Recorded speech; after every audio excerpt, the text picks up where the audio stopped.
अस्सलामुअलैकुम वरहमतुल्लाहि वबरकातुह।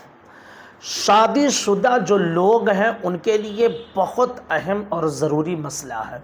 मर्द और ख़वातीन दोनों इस मसले को सुन लें, क्योंकि ऐसी गलती करते हैं या कर सकते हैं। तो मसले को अगर आप जान कर रखेंगे तो आपसे ऐसी गलती नहीं होगी। आप इस चीज़ को जान लीजिए कि औरतों को मंथली जो पीरियड आता है तो उनके दिन मुतय्यन होते हैं। किसी को 3 दिन आता है, किसी को 5 दिन, किसी को 7 दिन और किसी को 10 दिन। कम से कम 3 दिन और ज़्यादा से ज़्यादा 10 दिन। 3 दिन से कम हैज़ का खून नहीं होता है और 10 दिन से ज़्यादा भी हैज़ का खून नहीं होता है। अब सवाल ये है कि अगर किसी औरत को 7 दिन का हैज़ आता था, यानी उसकी पीरियड की जो आदत थी वो 7 दिन, लेकिन हुआ ये कि 5 दिन में या 4 दिन में या 6 दिन में ही उसका खून बंद हो गया, तो अब क्या करें? आदत तो उसकी ये है कि उसको 7 दिन पीरियड आते हैं, लेकिन 5 दिन, 6 दिन, 4 दिन में ही बंद हो गए, तो अब क्या करें?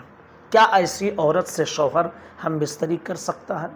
क्या वो औरत गुस्ल करके नमाज पढ़ सकती है? आज इसी टॉपिक पर आपसे बात करेंगे और मसले को वाज़े अंदाज में समझाएंगे।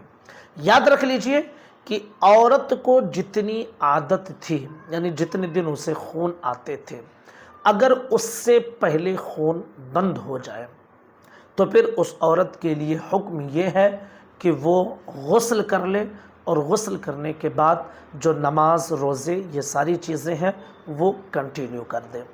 जहाँ तक बात रही कि हम बिस्तरी कर सकते हैं या नहीं, तो जब तक आदत के दिन पूरे नहीं हो जाएंगे उस वक्त तक उस औरत से हम बिस्तरी करना जायज़ नहीं होगा। जी हाँ, वो कुरान पढ़ेगी, वो तिलावत करेगी, वो नमाज पढ़ेगी, रोज़े रख सकती है, लेकिन जब तक आदत के दिन ख़त्म नहीं होंगे उस वक्त तक उससे हम बिस्तरी करना ये जायज़ नहीं होगा।